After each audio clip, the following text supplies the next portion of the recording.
C'est une date anniversaire, un rendez-vous noté par de très nombreux athlètes depuis longtemps sur leur calendrier. Et pour cause, nous sommes à Nice à l'occasion de la 10e édition de l'Ironman France Series. Oui, en effet, énormément d'intérêt, 2500 athlètes au départ, une grosse représentation d'athlètes professionnels. L'Ironman France Nice est maintenant un rendez-vous incontournable dans le calendrier du triathlon. Effectivement, et dès sa première année en l'occurrence, ce label présent sur le territoire français a fait le plein, une épreuve qui a connu un succès immédiat. Et cette année, elle nous promet une bagarre effectivement intense, dense, au plus haut niveau, parce que de nombreux professionnels français et étrangers se sont donné rendez-vous sur la promenade des Anglais pour rivaliser justement. Vous avez l'habitude, nous vous proposons régulièrement cette épreuve sur l'antenne de Sport Plus, la Côte d'Azur, un théâtre, je dirais presque agréable pour ce type de show, ce type d'événement, mais surtout une histoire ici Cyril, parce qu'on parle d'Ironman, mais bien avant déjà, une épreuve existait. Oui, une épreuve existait et c'était le tout début du triathlon dans les années 80. Autant dire que le public connaît bien la discipline. C'est un public qui connaît maintenant depuis 30 ans le triathlon et qui plus est maintenant avec l'Ironman, c'est un public qui connaît, on va dire, ce type d'effort et ô combien les athlètes ont besoin de ce soutien. Un public qui est massif dès le départ à 6h30 le matin et jusqu'à 22h30 au moment du feu d'artifice avec bien sûr les premiers qui arrivent aux alentours de 14h30. Tout au long de la journée, il y a suffisamment d'animation pour le public, les athlètes. Le mot Côte d'Azur attire, au jour d'aujourd'hui, en dehors du sport, attire bien sûr le tourisme. Le tourisme sportif, c'est un peu notre créneau. Donc oui, on est satisfait parce qu'avec 70% d'étrangers, ça prouve que les gens se déplacent et pour le sport, mais aussi pour notre région, donc la Côte d'Azur. Et puis, je pense que Nice a écrit les lettres de noblesse de bon nombre de champions, au tout départ avec Marc Allen, d'autres champions comme Marcel Zamora, et puis bien sûr le dernier en date, Frédéric Van Liert, qui a gagné 4 fois ici et enfin gagné à Hawaï l'an dernier. Donc oui, c'est une épreuve incontournable. On parle bien sûr de ces athlètes, ne pas oublier les Français, Hervé Faure qui avait remporté la première édition, Alexandra Louison, deux athlètes qui ont décidé de faire effectivement eux aussi partie du groupe de pros riches à l'occasion de ce 10e anniversaire. Cyril, Mathias Hecht, on a parlé de Victor Del Corral, Jérémy Jurkiewicz, Bertrand Billard. On va voir tout ce petit monde en course sous peu. Autant dire qu'on devrait assister à une belle bagarre aux avant-postes.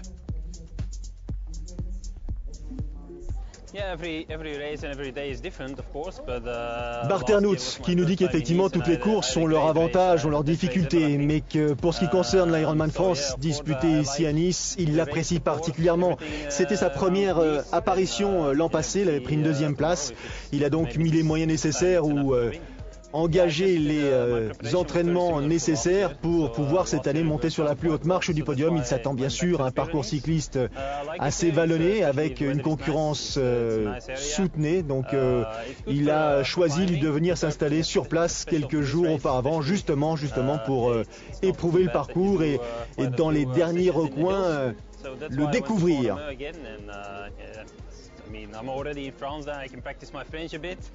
Ça lui permet aussi d'éprouver un petit peu son français, nous dit Bart Ernouts.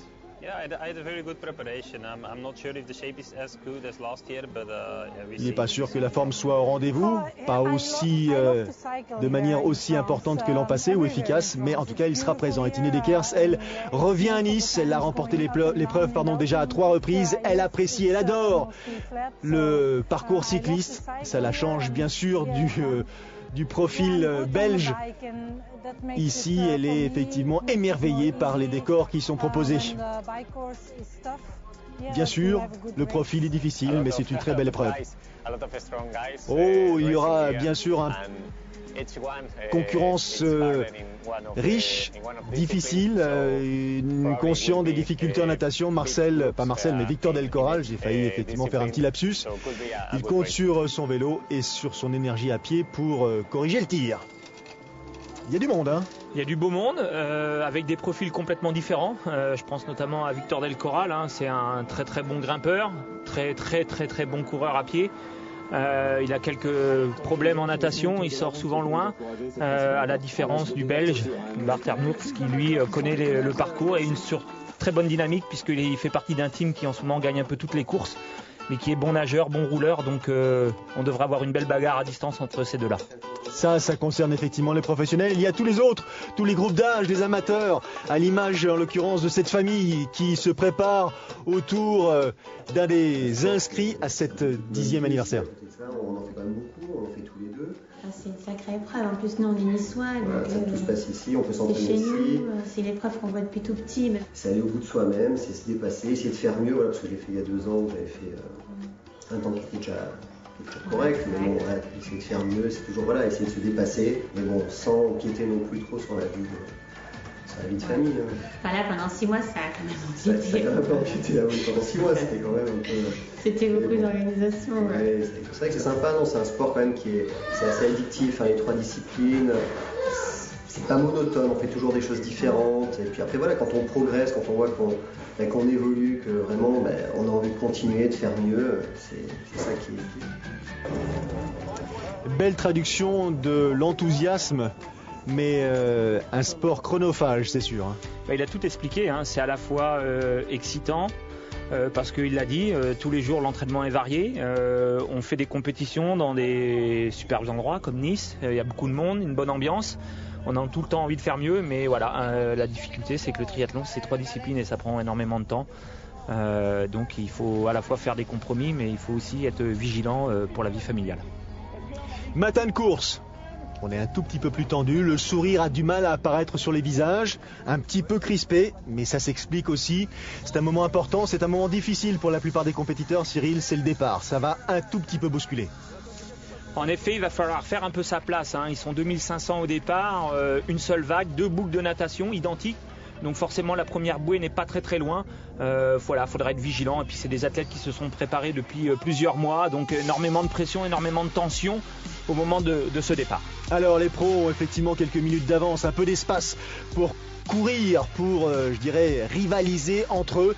Les pros sont partis, les amateurs eux sont dans un mouchoir de poche, j'exagère à peine, au début de leur aventure. Alors les pros, on en a vu quelques-uns, Ernouts bien sûr, on a aperçu Jurkiewicz, on a aperçu Tyler Butterfield, le Bermudien, Victor Del Corral, il y aura Bertrand Billard, le champion du monde, qui n'ont pas cessé sur la distance, mais tente sa chance à nouveau sur cette distance. Première expérience difficile en Afrique du Sud. Ça a l'air de mieux sourire en l'occurrence à Bertrand Billard, qui là en compagnie de Jérémy Jurkiewicz et de Harry Walshire, le Britannique, est aux avant-postes.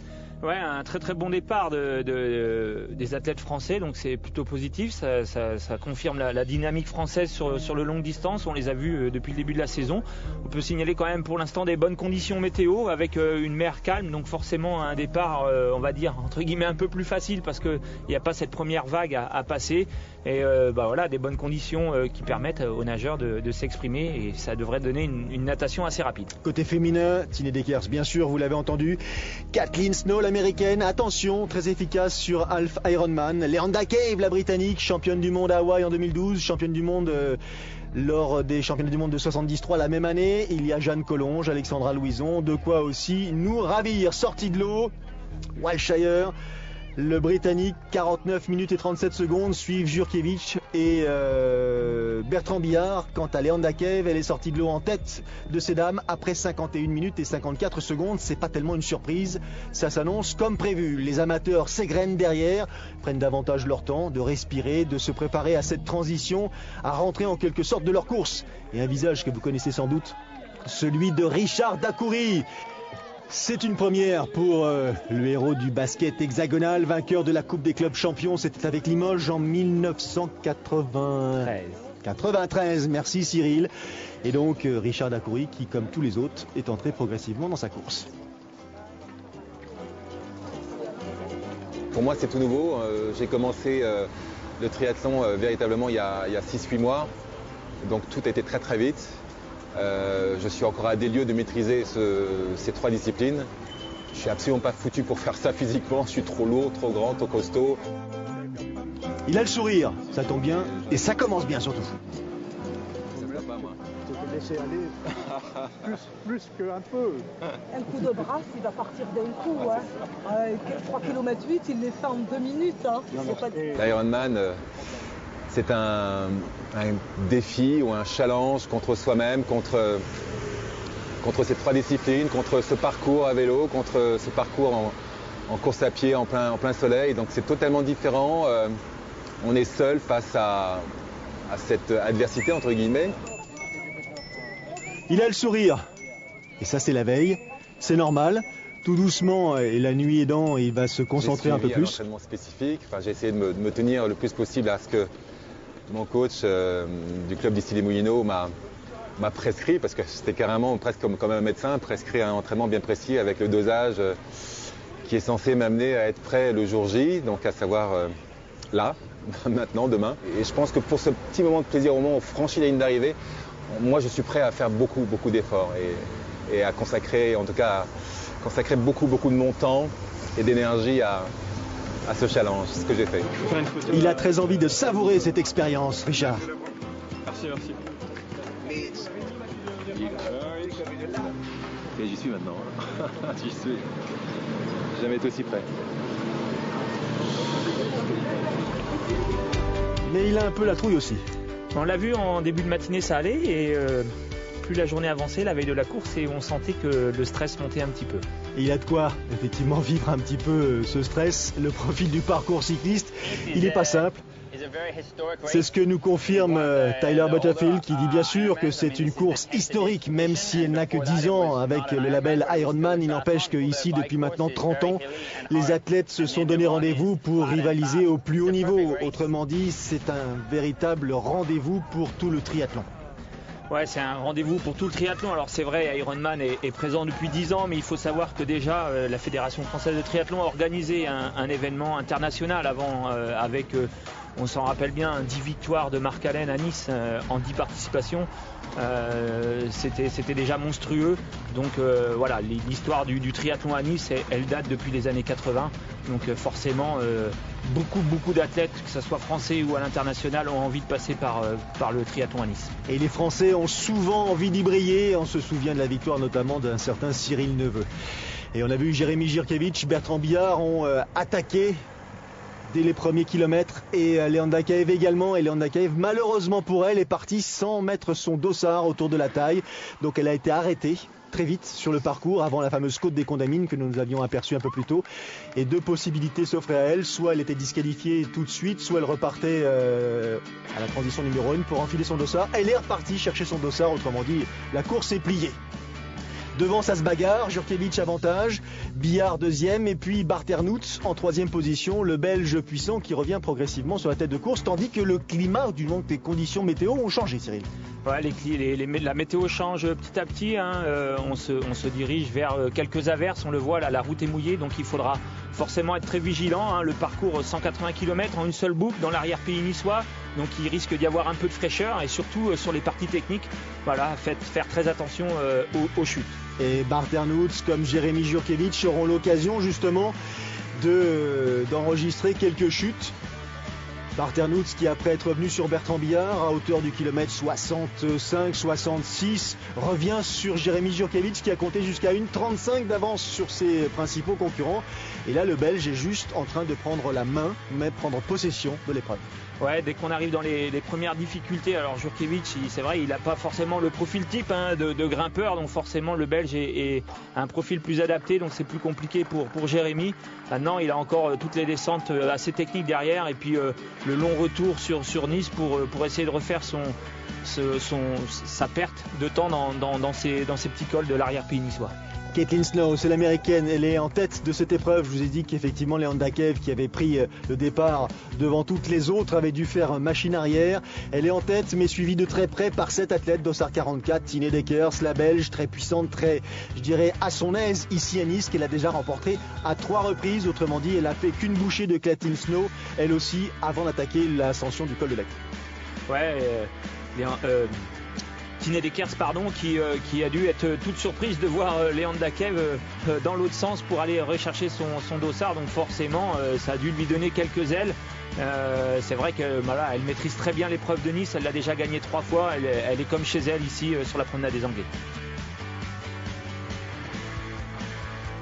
Fin du parcours cycliste. Retour sur Nice avant d'attaquer le fameux marathon au programme de la journée. Pour les autres, les amateurs, ça prendra un tout petit peu plus de temps. Privilégier le dépaysement, l'expérience, les rencontres.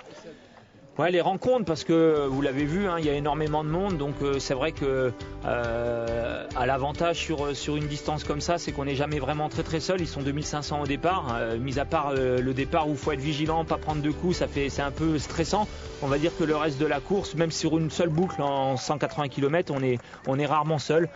Donc c'est vraiment le gros avantage sur l'Ironman de Nice.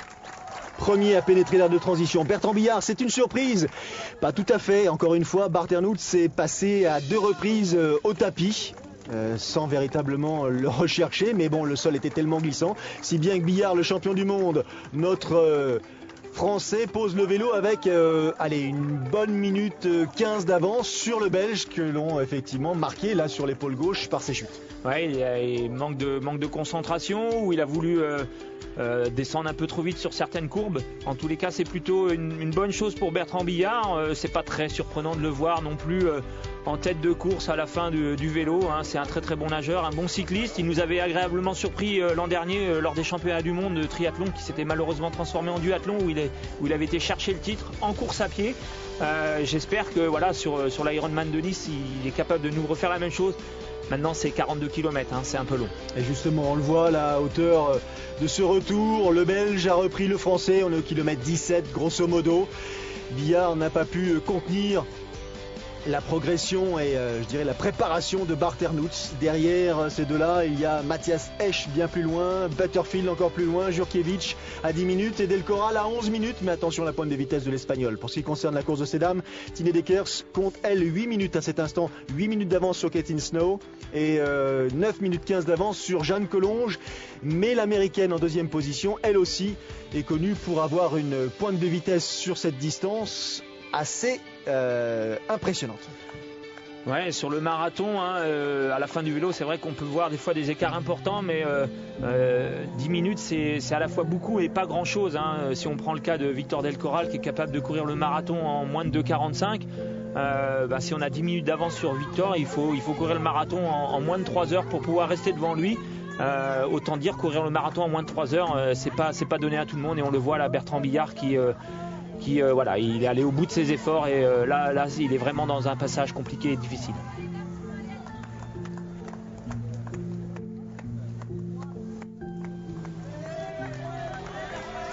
Et regardez l'influence du public, le soutien exprimé par les spectateurs qui n'ont pas laissé Bertrand dans la détresse. Il a trouvé les ressources nécessaires pour redémarrer. Bart Ehrnouth, le dernier tour. C'est le gros point fort aussi à Nice, c'est le public. Le marathon se fait sur la promenade des Anglais, 4 allers-retours, donc forcément du public très présent tout au long de ce parcours.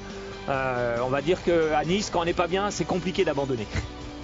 Il regarde sa montre, il est dans le timing.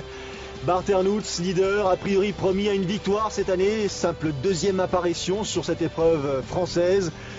Le Belge qui a fini deuxième de l'Alpha Ironman de Majorque cette année, qui avait remporté le Alpha Ironman d'Autriche et d'Afrique du Sud l'année dernière, est en bonne position donc pour monter sur la plus haute marche du podium. C'est difficile aussi pour Tine Dekers, la Belge.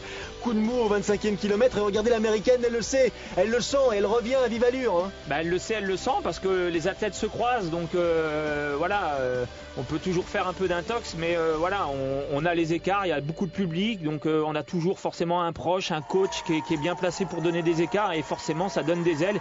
Et c'est quand même surprenant de voir Tine Dekers un peu dans la difficulté comme ça, parce qu'on l'a quand même souvent vu dominer cette course. Elle est passée de 8 minutes d'avance sur sa seconde à moins d'1 minute dans le dernier tour. Et lui, c'est réglé, c'est fait, confirmé donc. Bart Ehrnouth, le Belge, s'impose ici à Nice après une deuxième place l'an passé.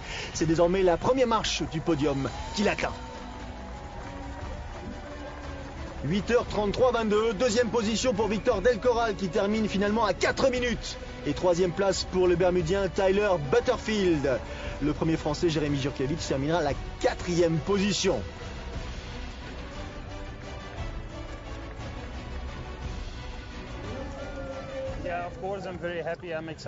Bien sûr que je suis ravi. Ça a été une journée très difficile. C'est non seulement un parcours difficile, exigeant, mais en plus j'ai eu vraiment une succession de malchance. Je suis tombé à 2 reprises. Bon, j'ai pu repartir, me relever, mais c'est difficile de retrouver les ressources nécessaires pour attaquer à nouveau, pour re-rentrer dans l'épreuve. Très glissant, très glissant. Je n'avais rien fait d'exceptionnel pour mériter ces chutes, mais bon, voilà, c'est l'état de la course aujourd'hui.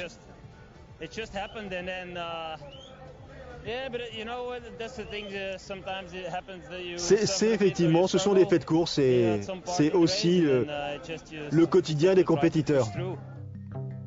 Le podium de cette édition 2014, Ernouts Del Corral Butterfield.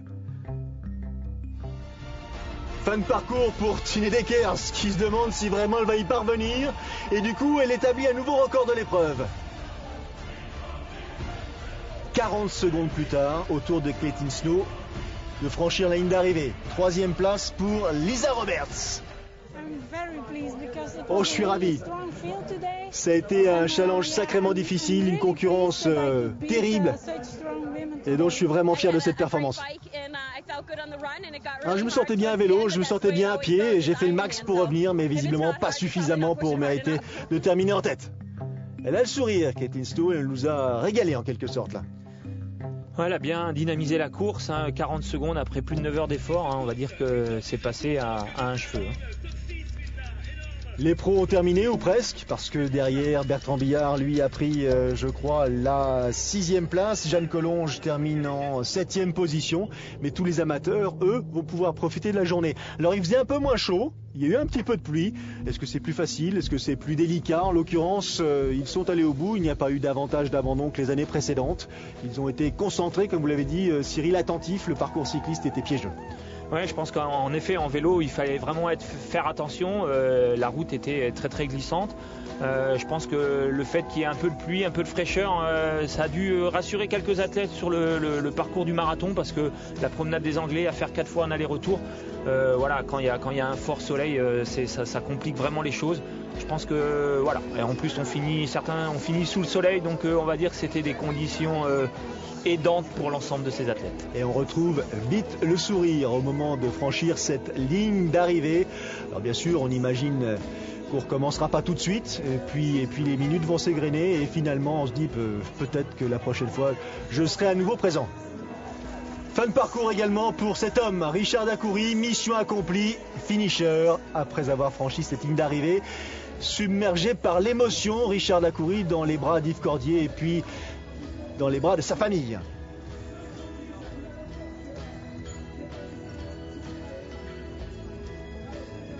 C'est effectivement un effort assez particulier et très souvent les athlètes qui en terminent partagent ces mêmes moments d'émotion. Le prochain rendez-vous pour ce qui nous concerne sur l'antenne de Sport Plus, la semaine prochaine. Nous irons faire un petit tour du côté du nord de la France, du côté de Gravelines, où se sont disputés le week-end dernier les championnats de France de triathlon version longue distance. Et nous vous proposerons bien sûr de vivre tout ça en détail. Les conditions de course n'étaient pas tout à fait les mêmes, mais en tout cas l'enthousiasme était au rendez-vous également. 10e édition réussie de cette Ironman France, Cyril, sans aucun doute des raisons supplémentaires pour s'inscrire jusqu'au bout, 16 heures de course au maximum. Après, la ligne d'arrivée se scellera, se fermera en quelque sorte. Patron de la WTC ITC, le vainqueur Bart Ertens est là également pour accueillir les derniers finishers. Ouais, c'est la tradition sur les courses Ironman. Les vainqueurs viennent accueillir les derniers avec, on le voit encore cette année à Nice, un public nombreux très tard, malgré les conditions, on l'a vu, malgré la pluie, il y avait tout le temps du monde sur le bord de la route. C'est à se demander s'il n'est pas préférable de terminer en fin de course pour profiter justement de cet accueil. Le classement général de ces messieurs et la confirmation, 4e place de Djurkevic, 6e place de Bertrand Billard, 7e place pour Trevor Delso. Et côté féminin, donc, victoire de Tine Deckers. La première des Françaises à terminer et à prendre la 5e place, c'est Linda Guinoiseau, devant c'est Jeanne Collonges. Donc prochain rendez-vous la semaine prochaine, le championnat de France longue distance. Salut. Salut.